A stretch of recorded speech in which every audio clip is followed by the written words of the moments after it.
I'm here in Tejakula, which is a small village in the north of Bali, and I have been walking through the village, and I have quite literally, with the help of my partner in business and life, Andrea, performed healings that come close to being miracles.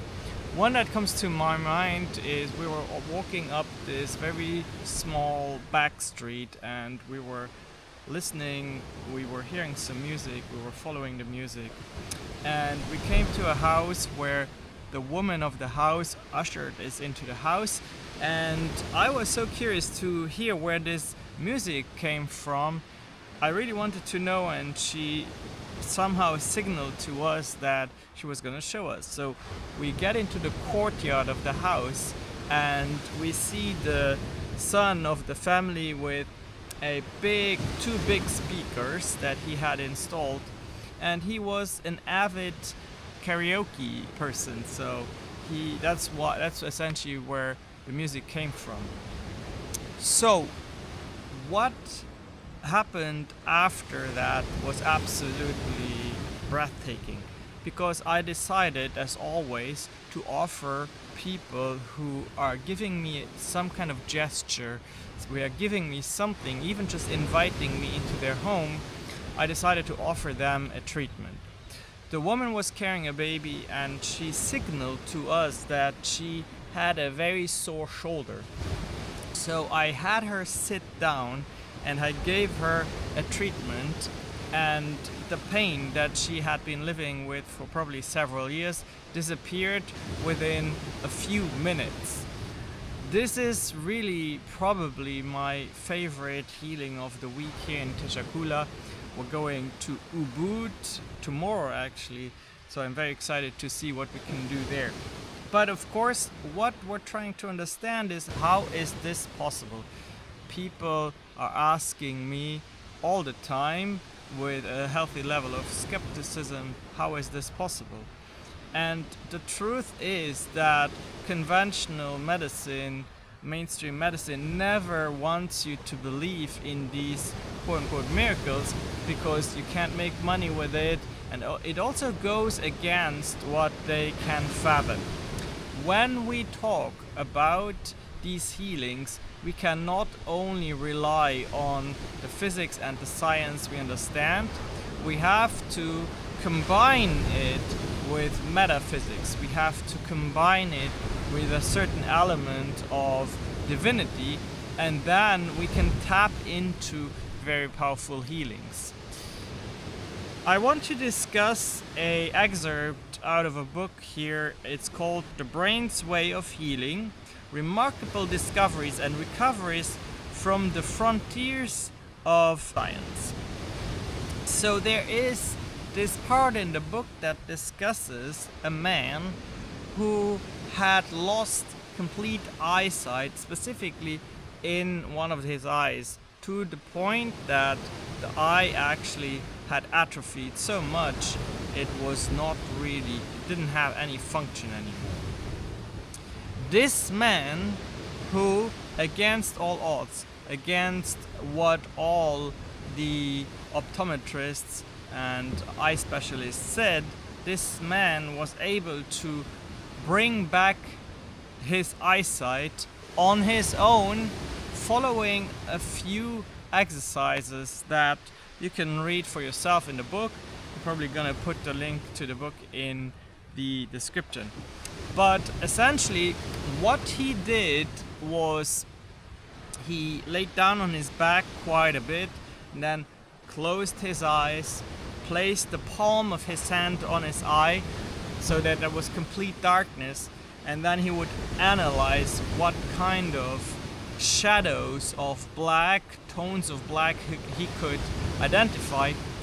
And then he would really dive deep into a certain type of black and purple, increase it, and it would be combined with moving the eye ever so slightly in certain directions. And then this comes to the point where I want to read to you now. So it says, I'm quoting the book now, this is essential because it brings the awareness that change is possible and pleasurable, which encourages the brain to consolidate the neural networks and activities that led to the change. So there's a lot of healing wisdom in this sentence. So let's dissect that a little bit. It brings the awareness that change is possible and pleasurable. So your brain, not you, your brain needs to become aware again of the fact that change is, number one, possible and that it is pleasurable, which encourages the brain to consolidate the neural networks and activities that led to the change here in this case being the eye healing.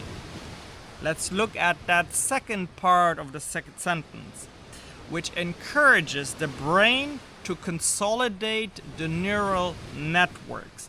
As you might know, we have different sections in our brain and they're responsible for certain vital activities that we do. We have tactile, we have speech, we have scent, we have sensory. So all these different kinds, we have also audition, all of these different parts of the brain that are responsible for specific activities. But sometimes when part of the brain gets damaged for whatever reason, we lose certain faculties because that is where the center for this specific action used to be. Now, what we know from neuroscience and neuroplasticity is that, yes, even though there's a preferred route of neural networks for certain activities, we can teach the brain to use a different route or to combine different centers of the brain to bring out a new outcome. And that is specifically what we use in healing. So I'm reading the sentence again. This is essential because it brings the awareness that change is possible and pleasurable. This is very important, the pleasurable part, which encourages the brain to consolidate the neural networks and activities that led to the change. In the example of what I explained to you, the man gaining back his eyesight because he was doing activities that were possible and pleasurable, the brain over the course of course this doesn't happen overnight, but over the course of, I don't know how long it took, several months, this person gained back his eyesight. Now, bringing this back to what happens when I walk into someone's home, do a several minute long treatment on someone's shoulder and range of motion comes back, the pain goes away.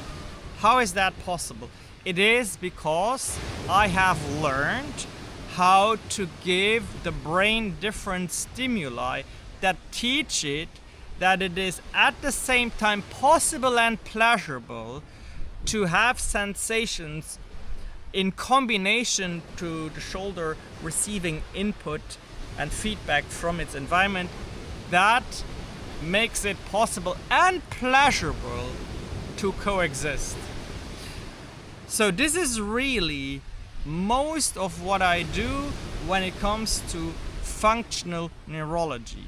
We give different body parts stimuli that build new neural pathways or that heal old neural pathways that the brain believed either defunct or no longer existent.